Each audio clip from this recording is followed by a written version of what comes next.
now listening to the Ringside Renaissance Wrestling Podcast.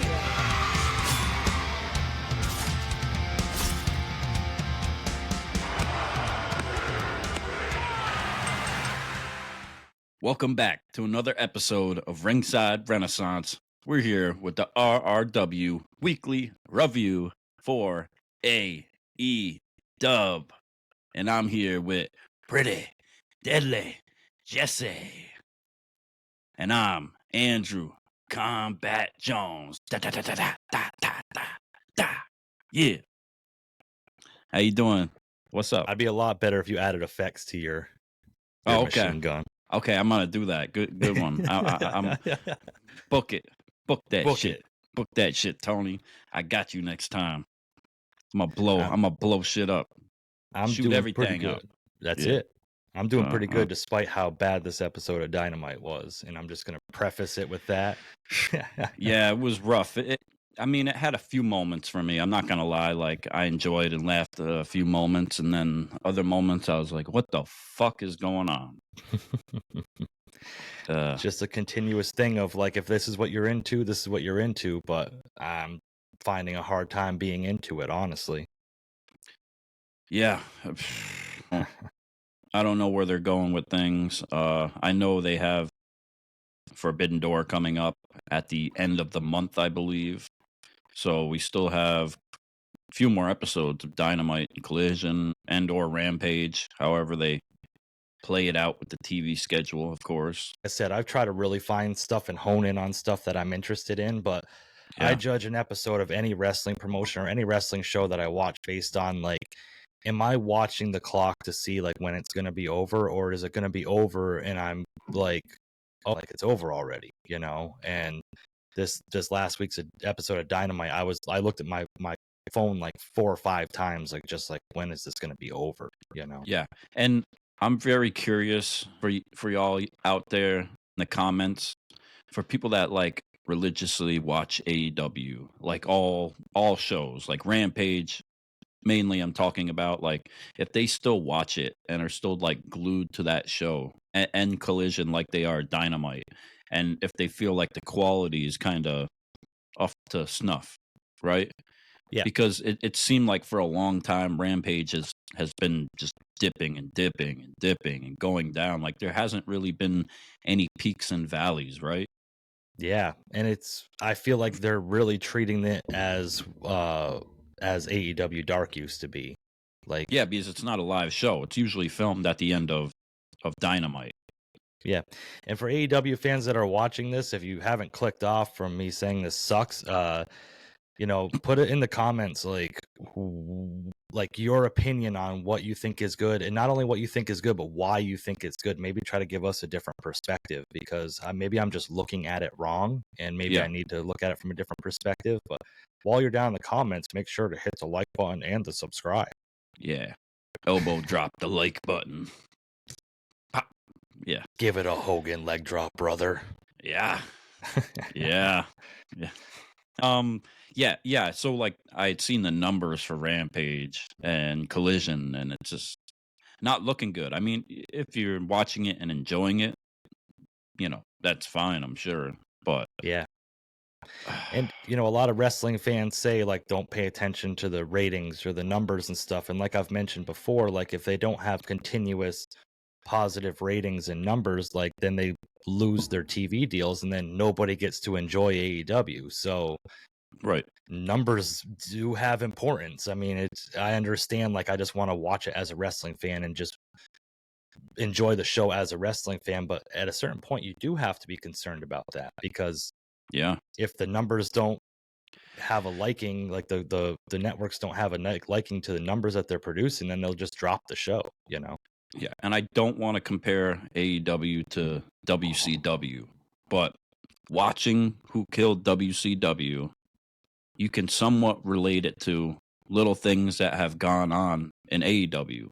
Or I don't know if it's just me, but like with making another show, you know, kind of like the things with like Bret Hart, you could almost relate. They're very similar to CM Punk in ways.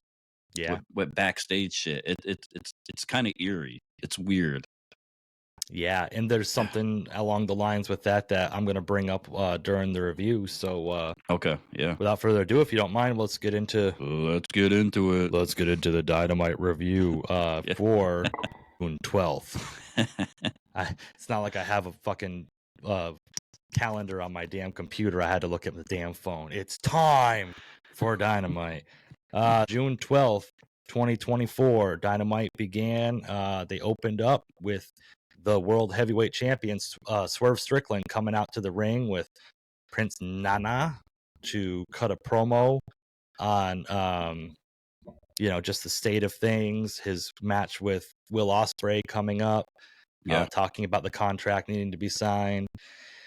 Felt like a heel promo to me. I don't know, maybe are they trying to gear him up to be the heel in this feud with Will Ospreay? I don't know. I don't know. It's kind of weird. I mean, he came out looking strong like a champion should at first, right? I don't know. I guess we'll have to see like what happens at the pay-per-view in that sense, because we'll get to it after with the final segment of the show with what happened at the end of Dynamite, of course, with Swerve and Ospreay. But starting off with the beginning of it, I don't know. He was definitely throwing shots, and that's the problem. It's just like Ospreay is over with the crowd too, and he's obviously not a heel, and Swerve is saying some things, but then to confuse it even more, he's interrupted. Yes, and he brings up the Elite again, and things are being ran, and to your point, then gets interrupted by the EVPs, the Young Bucks, and Okada, gives his one line of the whose house? Okada house. It's my house, bitch. They gave him the script. He had to fucking practice that line all day, and what does this word mean? Yeah, what does bitch mean? So it's funny. I have like friends that are like Puerto Rican, like I've don't know any Spanish whatsoever, and they tell me, hey, just say this. Just say this, and I'll like say it, and people like look at me like, why the hell are you saying? I feel like the same way with Okada. Hey, just say this here. Here's your line. Go out and say it. Don't worry about it. I wonder if they called him that a lot in New Japan, and he's just catching on. Oh, that's what it means. Yeah. Ah, man. Yeah. Me and Kenny were bitches. Kenny was my bitch. I was Kenny's bitch. I think Ibushi is, but So anyway, So the Elite came out, did Elite shit, like that's not so Elite. And I believe it was Matt Jackson said, and this is what we're talking about earlier. Mm-hmm. He said, we're the reason a lot of guys aren't here anymore. Or something along those lines. I'm paraphrasing, but it was like, so for any AEW fan who thinks that CM Punk was the problem, Matt Jackson just admitted they're the reason why CM Punk isn't there anymore. So we can put that whole argument to rest on in the IWC back and forth.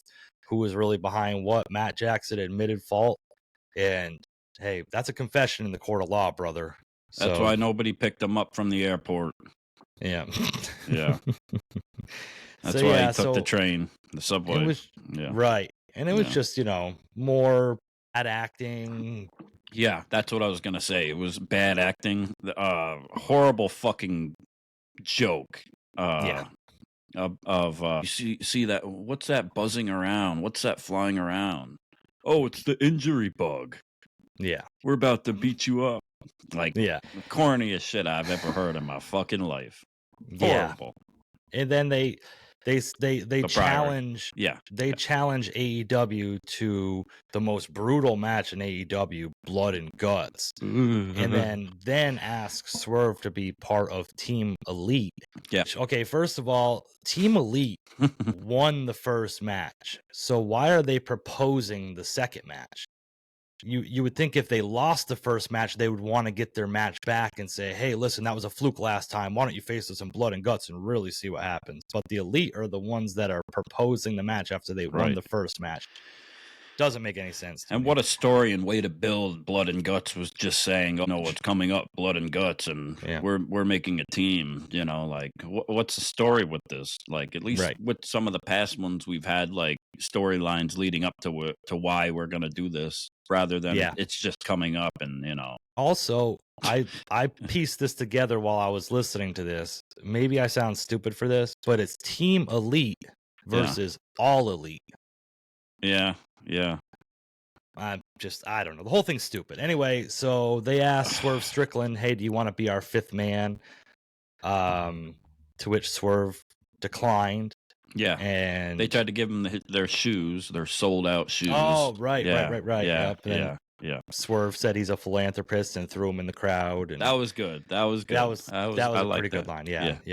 So and pearl necklaces. Oh yeah. Not to be confused with facials.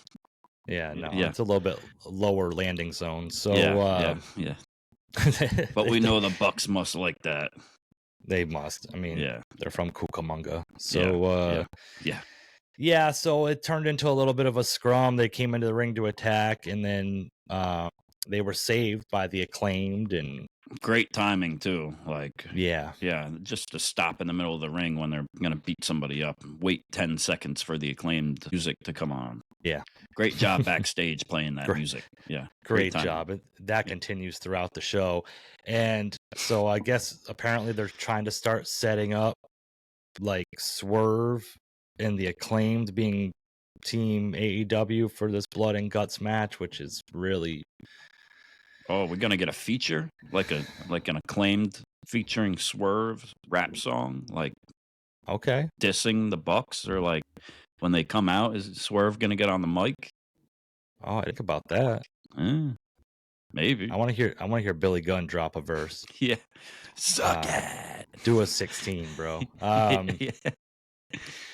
Yeah, I don't know. You know, after the Anarchy in the arena, I really thought they were going to go the direction, especially with Wheeler Yuta back, that they were going to have like the Blackpool Combat Club representing AEW against the Elite, but I guess that kind of doesn't fit their narrative. So anyway, moving on, they kind of broke it up. Jack Perry was in the ring, and the natural Dustin Rhodes comes out. Oh, and, who broke it up? Christopher Daniels. Oh, Jesus. This fucking guy. Hey man, he's an executive EVP, bro. He just comes out, hey, stop it, guys. I'm going to ruin the whole fun. Like, the crowd boos him when he comes out, trying to break everything up. And he's supposed to be doing the right, like, just dumb. Everybody stay except Jack. He's got a match. He's got a match coming up next. Yeah. Playa. Yeah. It's like Teddy Long. Yeah. Yeah, I'm not bought into all that. And again, if Tony Khan's backstage working and then he has his own personal executive EVP, like what kind of power do the Bucks have then? Because Tony Khan's word overrides the Bucks' word. I mean, yeah, I don't know. But why are they listening to him? Like, right. Yeah. And I try to say all the time I'm trying to see what they're doing, but I don't see what they're doing here. So more bullshit storyline. So then anyway, so now the natural Dustin Rhodes comes out for a match with Jack Perry, and I think there's got to be a competition between Jon Moxley and Dustin Rhodes. Who bleeds more? Oh yeah, because every match Dustin Rhodes is in, he bleeds, man. He was fucking leaking too. Leaking, bro. Yeah, that was. He makes sure he gigs himself. That's for sure. Yeah. Woof. And for nothing, like, look at Dustin Rhodes, look at Jack Perry. In what way whatsoever is it believable that Jack Perry is going to do that much damage to Dustin Rhodes? Yeah. I figured, it was predictable to me of what was going to happen. Because Dustin just, puts over people at this point for the most part. And he cut a decent promo on Collision, I believe, going for this match with Jack Perry. Yeah. Well, Dustin Rhodes always cuts great promos too. Yeah. So he did his job of, building it up, I guess, and as much as he could, right? But yeah, and that's the thing, is it takes two to tango, as they say. And this whole thing, I feel like if it's leading up to, because Jack Perry wins the match, He qualifies for the TNT title ladder match. And if this whole thing leads up to Jack Perry just winning the fucking TNT title, Oh yeah. why not just put it on him last week or 2 weeks ago when they just said they were just going to hand him the title? Like, why are we going through all these fucking hoops? And they're trying to put heat on him. He's building heat. And that's what, okay, Raven. So that's, that's exactly. what, Yeah. I feel like that's what they're really just building to, is he's just going to fucking win this match at Forbidden Door. And like, at that point, like, how fucking dumb is that, bro? So dumb. And I know there's people out there that want it to happen and they're totally bought into the scapegoat, but it's just, it's dumb. It's cringe for me, as the youngins would say. Yeah. the youngins, as the youngins would call it. Yeah. Yeah, I don't know, man. It just, I'm not sold on this at all. I'm not behind it at all. I just don't think this is fucking good at all. And you know what? I just gotta call it like I see it, and like I just don't see it. What's the end game here? Like, what's the payoff? Because this whole thing was built on the whole backstage shit with CM Punk, and that doesn't have a payoff because CM Punk's in WWE now. So what's the payoff? And how is he still like the scapegoat? Like, how is that character for him gonna evolve, and what more are they gonna do with that? Yeah, in a sense, right? Like, yeah, build it like the Elite getting in trouble for stuff and him just taking the fall for it. Yeah, and I guess maybe they're trying to make it seem like he's earning it now. He's earning these spots because when Dustin cut the promo, called him out, said he's the kind of like a spoiled rich kid and everything's handed to him, privilege, right? So now so now Jack Perry makes him bleed and earns his spot and his respect. But gotta earn that color, bro. Hey, at least he's not using Baltimore's song anymore. That's the worst part about this. If he still came out to Baltimore and had the loincloth on, I'd be bought in. Just flipped everybody off the whole time. Yeah, man, because guess what? Like, don't sing my song. Yeah. Not for nothing, Jack Perry in a loincloth kind of did it for me. But, Jungle Boy, I'm sorry. But, yeah. It is what it is. I'm waiting for the future feud between him and Killswitch. That's going to be again TV. Yeah. Time Killswitch. Well, they're different characters now. Yeah, Killswitch will be the good one this time, and just destroy Jack Perry. Killswitch is going to do the moonsault off the top of the cage this time. And who's going to come in to mediate it? Marco Stunt. Marco's. Oh, he's going to floss in the middle of the ring. After he's done with the hookers. I think there was one. I don't think he could afford more than one, but it is what it is. Not anymore. He had little pay. Get it? So Jack Perry wins. He qualifies for the TNT title ladder match, which has Briscoe and Takeshita, I think, also qualified so far in it. Yeah. Next we had Toro Blanco, which stands for White Bull. Okay. I googled it. Yeah. So Roosh versus the consummate enhancement talent, as it were, Dion Rooshman. So it's Roosh against Dion Rooshman. Yeah, and the commentators had a lot of fun. It's the real Roosh, you know, with puns with the name. Like, shut the fuck up, Excalibur. Yeah, right. Take the fucking mask off. Looney Tunes. Yeah. I mean, come on, bro. Take the mask off. We want to see your face, bro. Yeah, we're going to take it off for you. We're going to buy a ticket front row. And I'm going to snatch ringside. Renaissance is going to be ringside. And I'm going to snatch that mask off right when you're on camera. Snatch that fucking jizz sock off your face. That'll be the money shot. Yeah. We'll be called the Bang Bang Gang when we're done with you. So joking. terrible. Just joking. Let me in the arena if I go. Okay. I'm not going to do that. I'm just joking. Right. So let us know in the comments if you want to see Excalibur's face, because we want to see it. And we're not doing a quick Google search. Yeah.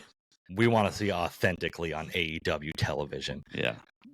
So post-match, Roosh comes in, grabs a mic. If you want the bull, you get the horns. Bang. Yeah.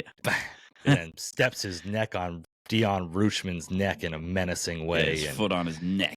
Yeah. Oh my God. And then what do we get? I I thought you had the sound. Oh, hold on. God. No, I got it. Hold on. I'll take it. All right, click.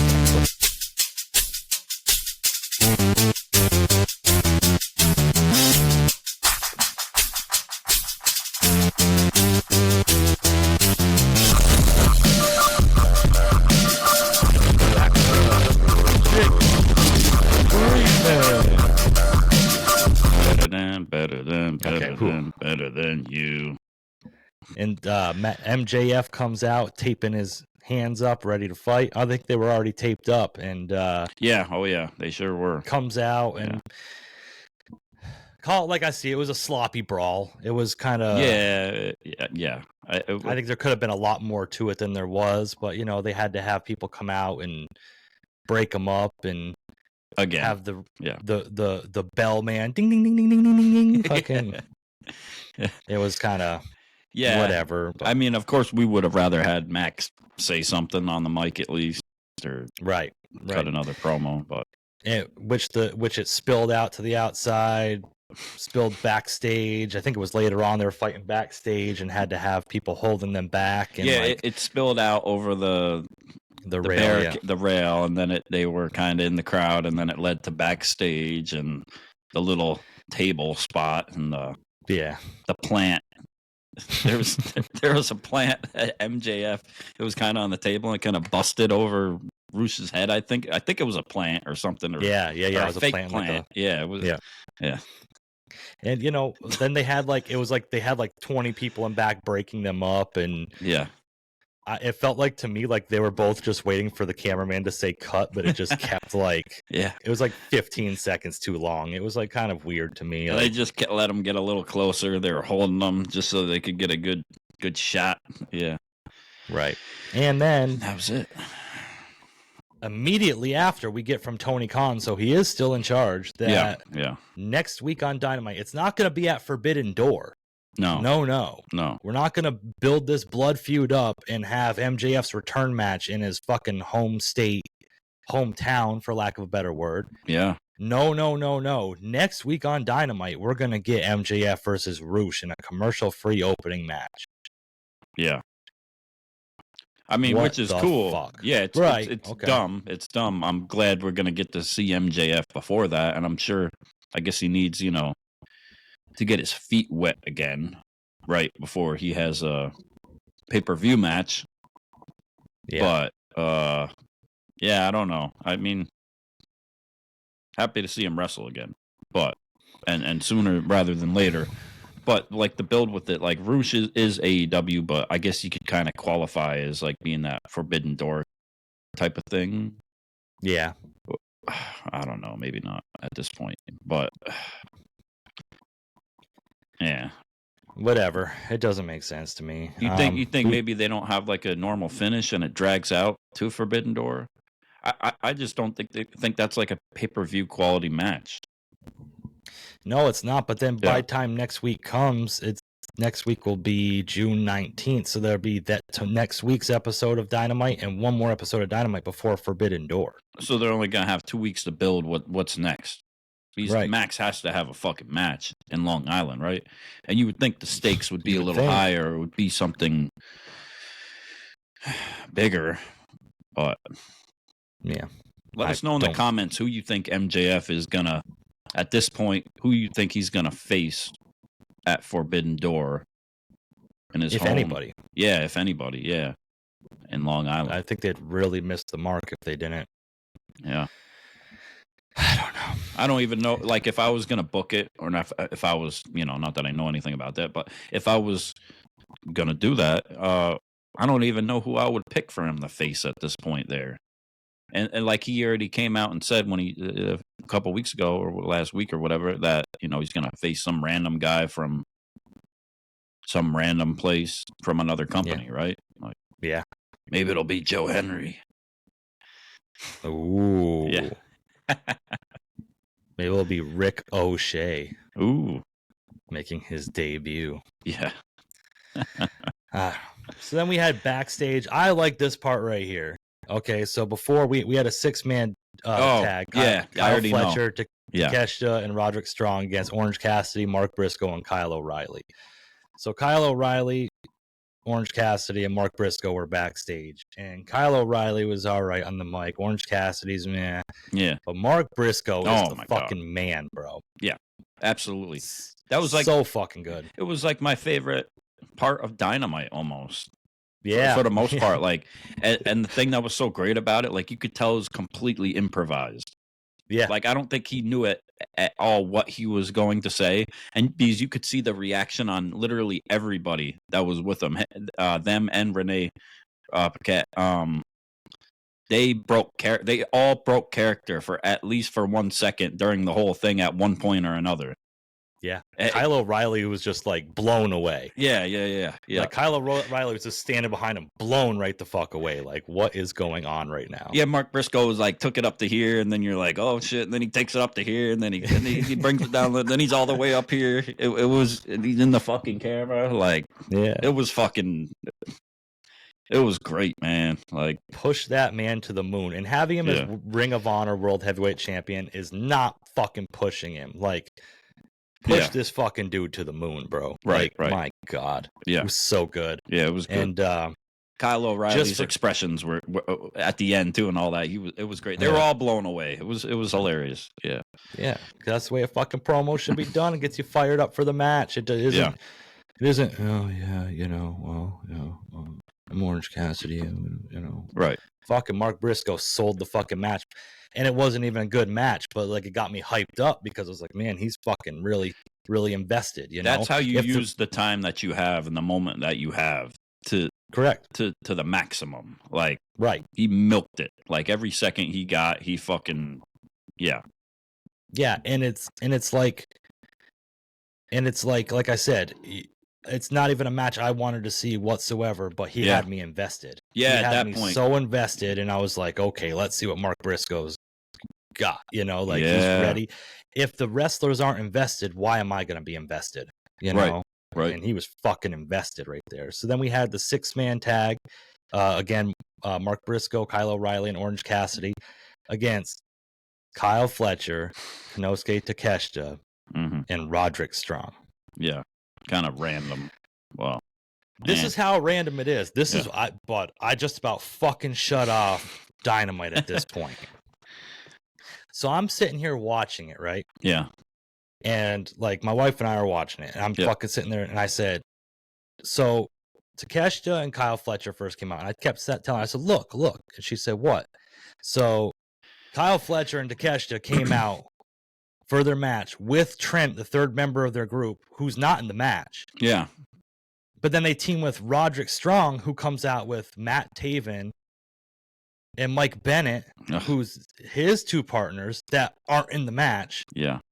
Like, so why was this random team up happening? Like, why wasn't it, I was like, what the fuck is this nonsense, bro?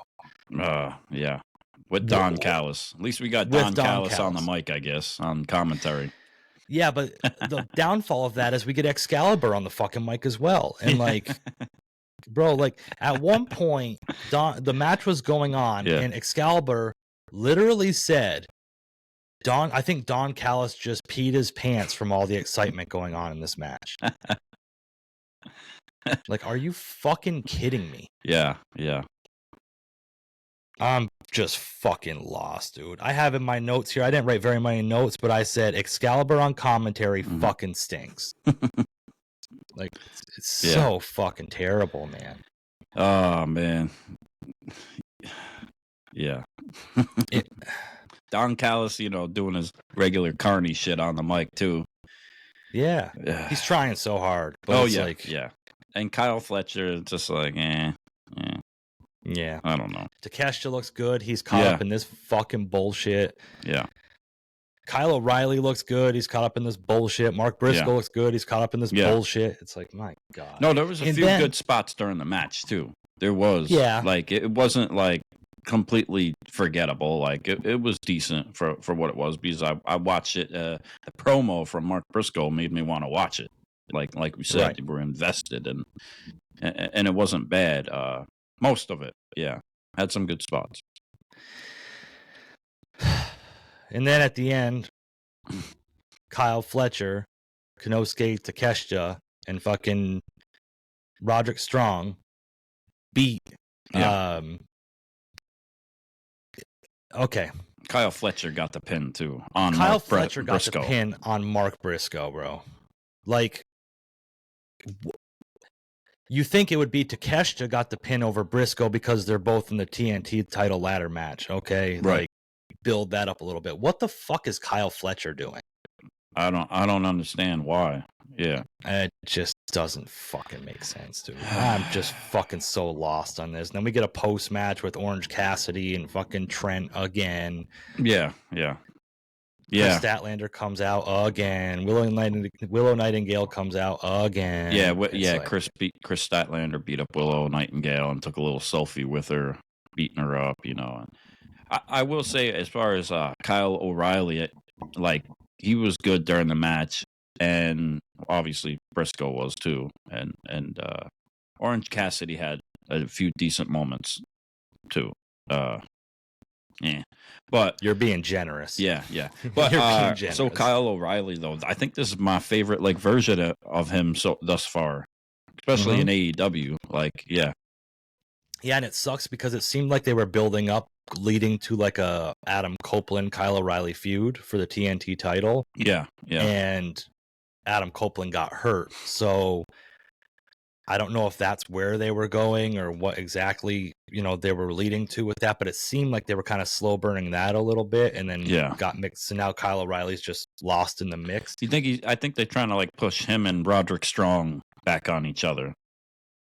That's why they had him in the match. Because, at the beginning, Roderick was going to square off with O'Reilly at first, and then he tagged out, pissed the audience off, That makes sense. And I thought when they first booked this match and I saw what this match was going to be on Dynamite, I said, okay, the Undisputed Kingdom's broken up. That's why they're putting Roderick Strong with Kyle Fletcher and Takeshita and whatever. Right. But then I saw the Undisputed Kingdom graphic come up and him come out with Taven and Bennett, and I was like, what in the actual fuck is this? Yeah. I don't know. Fuck them. Fuck the Undisputed United Nations Kingdom. Where's Wardlow? Yeah. Where's Wardlow? And if they're such a menacing fucking group in AEW, why is Taven and Bennett never do anything? Where the fuck is Adam Cole now? We just had him fucking 2 weeks ago. What? Because he took a fucking a brain buster or whatever? You can't fucking I don't know. Well, they're building up Forbidden Door, so that storyline's not relevant until it's relevant. It's like you still gotta feature it because people lose fucking interest. From the reports that I read, because I'm all in the gossip, and the dirt sheets. I could have swore it said Adam Cole still has a lot of time left before he can come back, right? Which is crazy. I thought it was only an ankle injury, but I wonder if it's not as much time, and maybe that opponent could be MJF at Forbidden Door. Okay, that makes sense. Maybe he costs MJF the match against Roosh, which would be crazy to have MJF lose his first match coming back. But... Yeah, that's true. So, and if those reports are right, though, it can't be because he's got a lot more time to go then too. I think so. Yeah, and also looking at it. So looking at it it would rush a story too. Yeah, not to mention it would rush the story. Yeah, but MJF got hurt after Adam Cole did. Mm-hmm. He had a much more significant injury than Adam Cole did, and he's back before Adam Cole is. CM Punk about to be back too before, on a whole nother. Yeah, he went to a whole different company, got hurt in a whole different company, and then it's going to be back. And didn't I don't know. I don't know the specifics of everything, but didn't Adam Cole just sprain his ankle? That's what it seemed like. I don't fucking get it, man. But what's Britt Baker's excuse then too, right? I don't know. I heard she has a neck injury or something, but Well, fair I enough. really don't know. Maybe he's like doing like a protest for Britt Baker not being on TV. He's refusing to wrestle till they bring Britt Baker back. I don't know. Yeah. Well, Tony says he wants them all of them back. So Yeah, where's he gonna fit him? Because we got fucking Mercedes Moné doing a 15-minute stripper dance every fucking week. Yeah. So next we had Hook and Samoa Joe versus the Premier Athletes. And they only premiere once a year on AEW. Yeah, very premier athlete. Yeah, very premier. And the backstage like entrance to this was fucking good. It was great. In my opinion. Yeah, for Hook and Joe. The way Joe was talking to Hook, he's like, "Hey, yo, I was asking some people," and he's like, "Why does your dad always wear orange?" He's because he's like from Syracuse or whatever, or from New York, or he was saying all the other stuff leading up, and like the way they came out, and then they attacked them on the entrance. I thought that was good. Like it was new. I mean, we've seen it before, but it was new dimension to Joe and some more comedy from him, kind of. And like, he's so smart because he can get over with the crowd. Like he knows how to go from fucking heel to baby face and fucking snap. So. I like that. I can see that. I thought that was good. I can see that. Yeah. See, I like to, if they had the promo beforehand, before the match, and then go, that's one thing. But like they had the Premier Athletes come out, and then they had that whole spot backstage with Joe and Hook backstage, and then let's go do this, and then they go back out, and the Premier Athletes are still just standing on the stage posing. Well, I mean, them guys like to pose a lot. You could tell in the mirror, So yeah, I know. But, I mean, any other match, they'd be walking down to the fucking ring and posing in the ring. Why are they standing on the fucking stage for over a minute waiting for the attack? And and Ciabatta Bread was filming it with the camera, the whole backstage thing, and then came up and and Ciabatta actually filmed them on Collision attacking the Premier Athletes backstage and stuff. And whatever that other guy's name is in the suit. Oh yeah, he's a lawyer or some shit. Yeah, he was with Jade for a while. And, Sterling. Sterling. Mark Sterling. Mark Sterling. There we go. We got it. We got there. Not Donald Sterling. No. But maybe they're building up Ciabatta, Hook, and Samoa Joe to hold the trios titles or something. I really don't because know. it made them seem like they kind of mentioned that at the end. It's just a new dominant trio we have. Yeah, right. Yeah, right. I don't know how Ciabatta really plays into it, but there's a couple good spots with the match. Tony or the other guy dove off the rope or whatever, and Hook moved out the way, and then he kind of looks at Joe, and he's like Joe taught it to him. They had a few little spots like that were funny, that were good. Yeah, not to switch over to the Fed quick, but I feel like Hook being with Samoa Joe is along the same lines as Jade being with Bianca right now. Yeah. It gives a young person in a tag or in a group with somebody that's experienced that's going to take them under their wing and kind of show them the ropes, for lack of a better term. Oh, for sure. And I'm interested in that. Obviously, Ciabatta was in the triple threat match for the FTW title, so he does kind of tie in with it. He's kind of just like background scenery, and they're obviously going to build to Ciabatta, Hook, and Joe versus Jericho, Big Bill, and the bounty hunter, the bounty hunter, Brian Keith, Brian Keith. So. Yeah, Hook and Samoa Joe obviously win this. I don't think anybody else thought that there's gonna be anything else going on with that. Triple choke. Yeah. So next we had a little vignette thing to promote. It's not in the notes, but it's the IWGP Heavyweight Championship is gonna be on the line, I guess, or maybe an eliminator match at Forbidden Door. Jon Moxley versus Tetsuya Naito. Yeah. What a build. What a build for this match. Just doing a quick little fucking video package saying it's going to happen. I'm so glad that Forbidden Door is so prominent and established. Yeah. Yeah, whatever. At least we know he's going to bleed. More blood. Yeah. You're not. What else would he bleed? There's alcohol. You're not making me want to spend $50 on this pay-per-view, Tony Khan. You really aren't, Yeah, definitely not. Yeah, give me that link after the I'll send you the link. show. Yeah. And not that link, ladies and gentlemen. Yeah. Which one? You guys got the link. Yeah. So next we had the long-awaited storied match for the TBS Championship.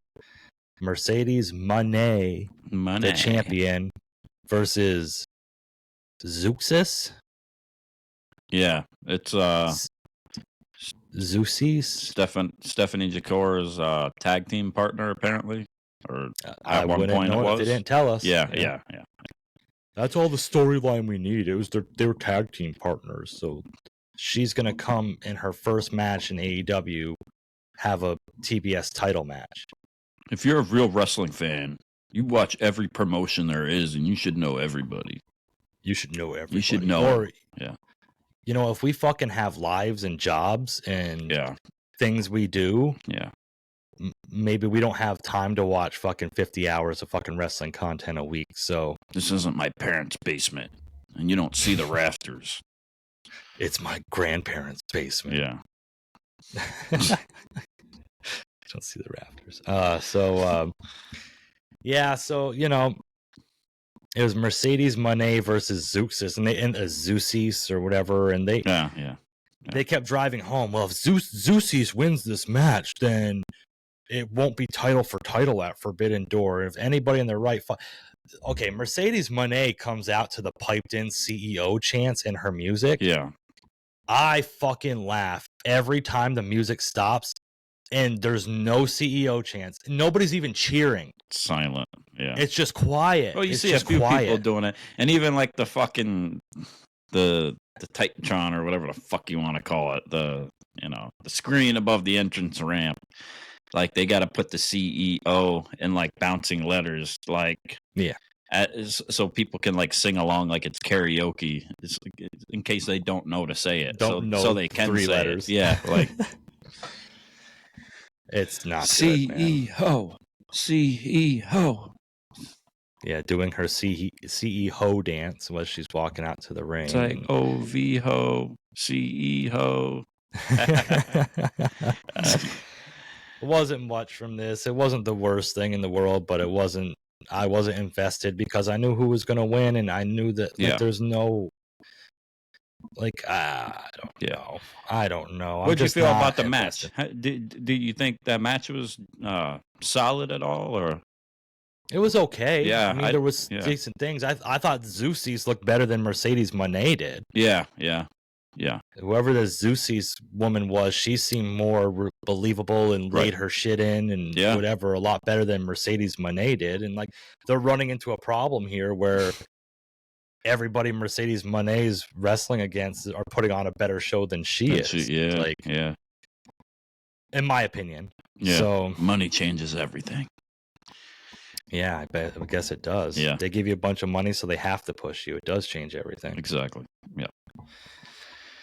Then we had, are you ready for TV time with Chris Jericho? From the Redwood, the Driftwood. In the white birch. There were some funny signs in the audience, too. That they showed for the whole Jericho thing. Yeah. They had one that said Big Cass has no charisma and you can't teach that. Yeah. Yeah. They had one that said Chris Jericho prefers Drake. Oh, Jesus man. Christ. It was good.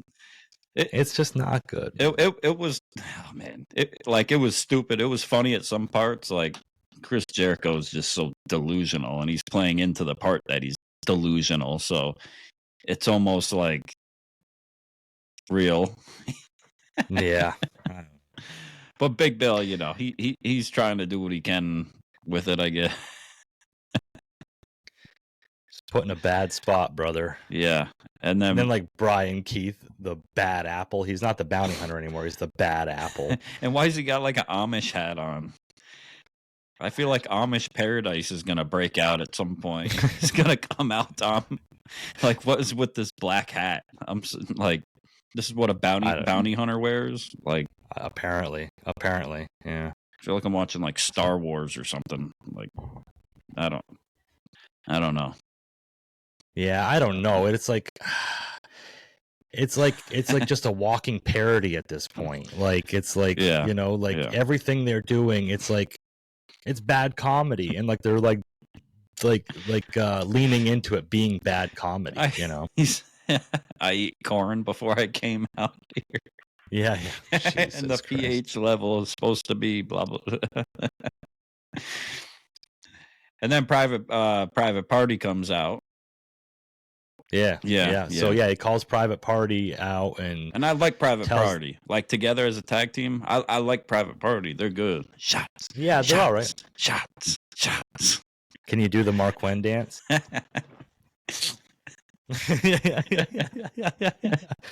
Oh, I can. Subscribe if you want to see more. Yeah, get my own OnlyFans links.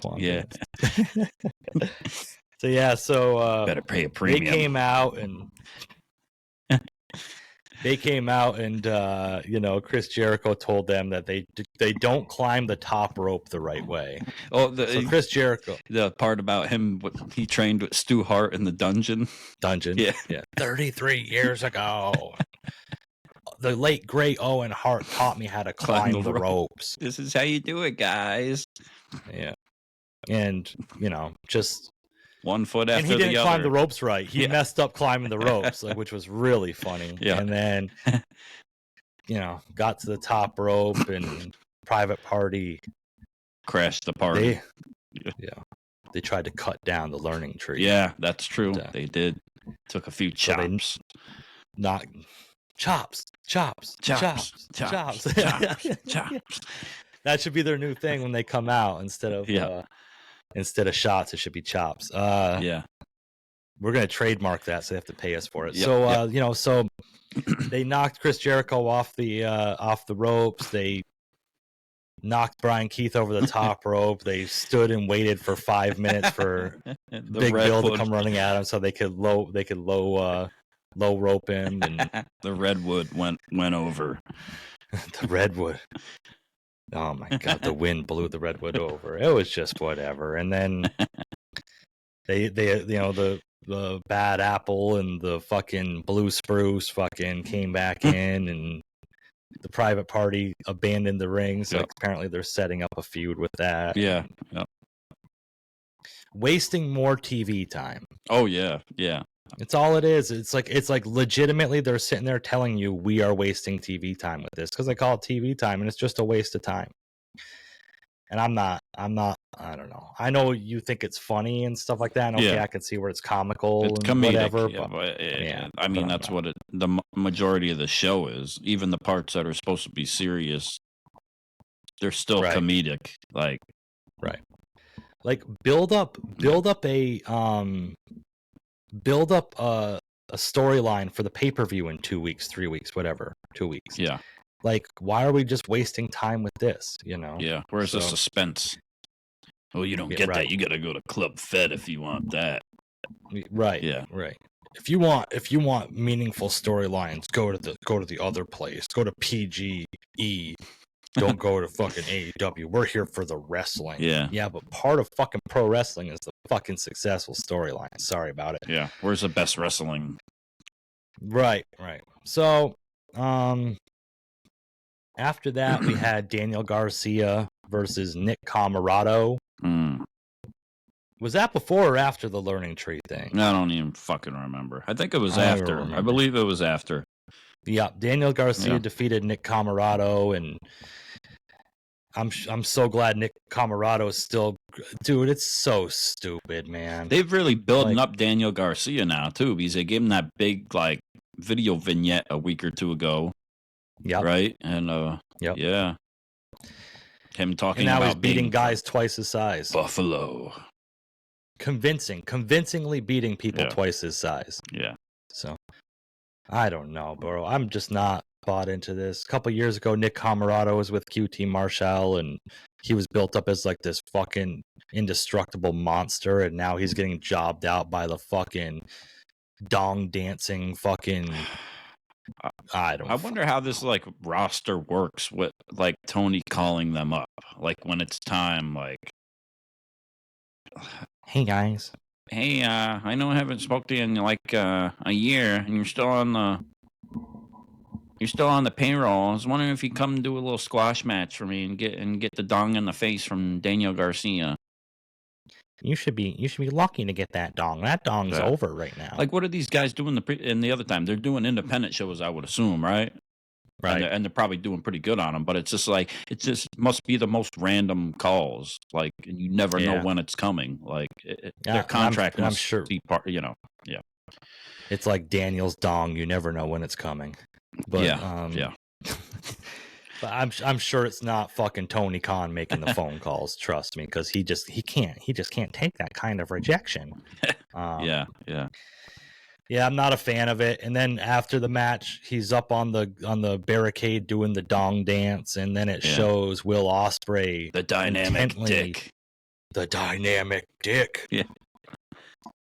That should just be his finish, is him just whipping that fucker. Remember that guy on the Independents that had like the powerful dong, but then they end up finding out he was like doing bad stuff? Like, didn't they see from that this sort of thing does not work out well? Right. Like, just have the guy like sitting up, and you just, well, the thing is, like, you'll have the women can use their ass as a weapon, right? Yeah. Like, so why can't you? Or Mina Shirakawa using her boobs or something. So why can't you just run off the ropes and just a quick thrust to the face with the dynamic dick? Just have him like lay on his back and then have him pop a boner. He sits up. He sits up. Like, he has risen. All rise. Pause. He has risen. Pause.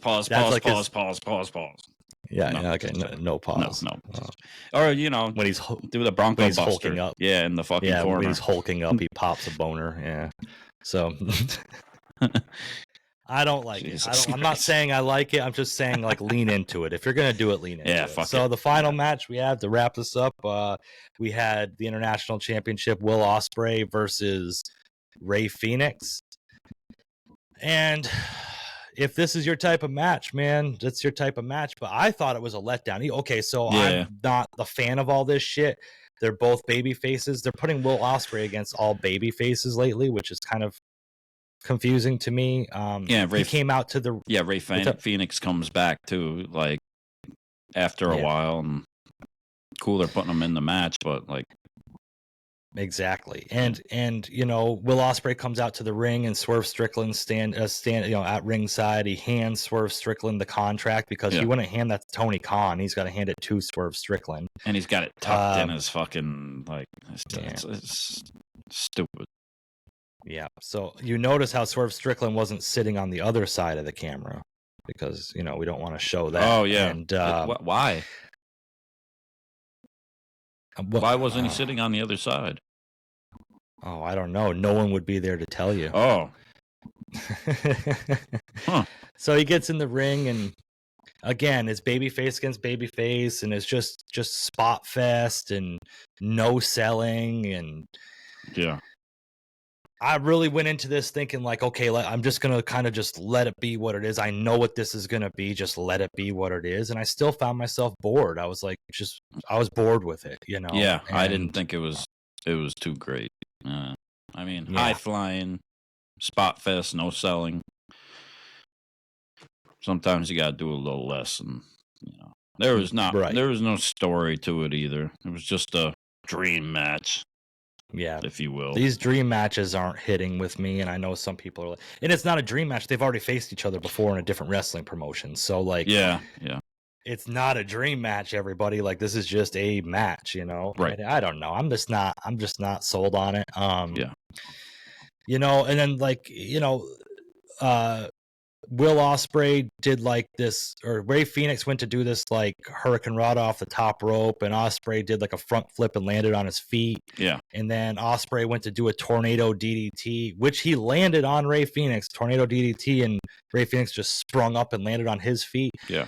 So at this point, the Hurricane Rod off the top rope, I'm going to say this real quick. Ospreay did a front flip, landed on his feet, and then stood with his back to Rey Fenix for over 10 seconds. Just like taunting with the crowd. Right. And Ray Phoenix was standing there watching him. Why don't you just go back at him? Why are you waiting for him to turn back around? Yeah. And then the tornado DDT, the same thing happened. Ray Phoenix flipped up, landed on his feet with his back to Will Ospreay, and Will Ospreay just stood there staring at him for 10 seconds. Like I get it. It's great choreography, I guess, but yeah, like the no selling, it just doesn't make sense at some part. Like the believability, because why do some moves work and some don't? Like, and then at what point do they work and why? And like, make it make sense. Come on, people, put it in the comments. Yeah. Put it in the tell us in the comments why you think this makes sense, because it doesn't to us. So the finish of the match was disrespectful and stupid. I thought it was just dumb, unoriginal. Right, like I didn't like it. Yeah, I agree. Yeah. And again, if you're trying to build Will Ospreay up to be the fucking babyface, this is a heel move to do this. Yeah, and he looks at him too. Looks at Swerve. Yeah, Ray Phoenix gets set up for the Swerve stomp, and Ospreay gets up on the top rope for even longer than Swerve sits up there for. It was almost 20 seconds. Yep. Just sitting there with Ray Phoenix sitting up looking at him. Yeah. And they have to have this dramatic camera shot of him staring down Swerve Strickland. Cue the camera. 3, 2, 1, go. Yeah. And then I wish we had multiple cameras. And then that goes back to him doing the Swerve stomp, which he botches. Well, before that, he yells at Swerve, "This is my house," or something. This is my house, something like that. Yeah, yeah. Bruv. Yeah. And then botches the Swerve stomp. Horrible 1, Swerve 2, 3. stomp. Horrible Swerve stomp. Looked like shit. And then we get a dramatic, slow in-ring, walk from Swerve Strickland for them to stare down each other and talk some shit. And then Swerve Strickland gets in his face as he goes to walk away. Will Ospreay just grabs the title from him. That's puts fucked it on up. both. That's fucked up, man. Yeah. And yes, and so after that, Swerve goes up to him. He's like, "If you wasn't call him a friend, or if we weren't close, or we weren't bruvs, you'd be in a grave right now, or something like that." Yeah. I don't know that like. I don't care if you like tight or not. Like taking that title like that, you're gonna let another man take your title like that, or you're gonna take another man's title like that, and you're supposed to be cool. Like this fucking whole thing, I just don't get it. It's stupid. No, pissed me off. I thought it was disrespectful to the champion. Like I almost thought like Will Ospreay was gonna throw the other title. Like I don't want that one. I only want this one. Like right. And then he's got both of them, and he's looking at the camera, and he smirks like. What a fucking I don't like douchebag, bruv. This is just Tony Khan blowing his load. He saw how over Will Ospreay was getting, and was like, "Oh, let's put him on the title match," And I don't like it. Regardless of who wins or who loses, it doesn't make fucking sense. Are you gonna have Will Ospreay win the title, and have Swerve's title reign be this short, or are you gonna have Swerve win and have Ospreay take his first loss when he's so over right now? I hope Ospreay doesn't fucking win. Me too. Me too. Gonna fucking piss me off if he does. Yeah, me too. Like I'm not gonna be rooting for him if he wins. I'll tell you that afterwards. Like, yeah. And then what? He's gonna face like MJF down the road then too, and like he's gonna be babyface too. Ospreay at the same time. Like, fuck that. Like, doesn't make sense. No. But there are no baby faces and heels in AEW, brother. So that was AEW Dynamite. Next week, according to the executive EVP, Christopher Daniels, they have a tag team title eliminator match. The Young Bucks versus the Acclaimed, I believe. Oh, yeah. With the Elite band from ringside. And then Okada's got an eliminator too. I can't remember who he's facing. Terrible journalism. With the Elite also banned from ringside. Yes. This is my opinion on eliminator matches. I'm going to say this and we'll wrap it up. If they have these eliminator matches that the champion always wins anyway, why not just make the match for the title and make it mean more? Yeah. Like, okay, so just say maybe the Acclaimed will win, and that'll set up a tag title match for Forbidden Door or something. I don't know. Yeah.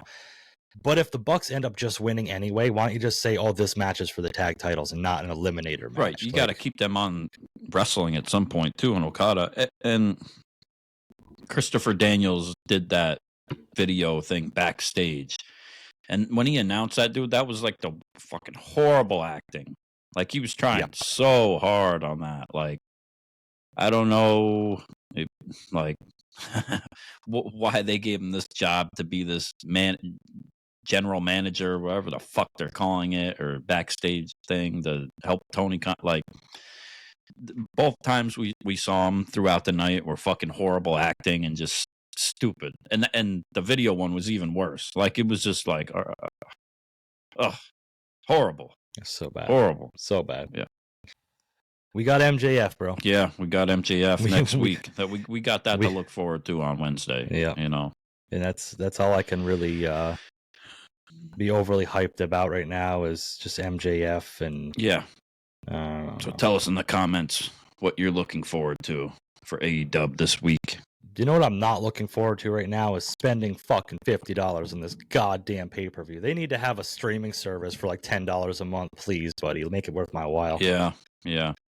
Put everything out too, so people can watch it and go back and. I got kids to feed, Tony. Yeah, exactly. Jesus $50. Christ. Nah. Hot garbage. Yep. And that's what AEW is right now, folks. Yep. Sorry if you think differently. This is our opinion. If you have a different opinion, let us know in the comments. Yeah. Let us know. We're really pandering those fucking comments today. Yeah. Well, make sure you hit the like and subscribe button too. Hit it twice. No, don't hit it twice. Oh, shit. Yeah. Hit it 3 times. All right, you got anything else, my man? No, that's it, man. That's it. All right, cool, man. Thank you all for listening. Thank you all for following along. Thank you all for your kind comments and feedback on social media and stuff. It's really cool. I'm not good at that sort of thing, so I'll just say thank you. It's very well appreciated. Yeah. Thank you. Hit us up. Let us know what you think. Reach out. Yes, sir. Yeah. And stay tuned for what we got. A lot of big things coming. Big things coming. Yeah. Yes, sir. Next week, we're doing a show with the Hitting the Turnbuckle podcast and Adam over there. We're looking forward to it, and make sure you subscribe to them as well. Yeah, and we got more guests in mind, too, and wrestlers, hopefully, to have on, and other collaborations, hopefully, to come in the future. So, looking forward to it. Yes, stay tuned. So, you've been listening, and this was the RRW Weekly Review for AEW, and that's pretty deadly. Jesse. And I'm Andrew Combat Jones. You've been listening to the Ringside Renaissance Wrestling Podcast. Peace.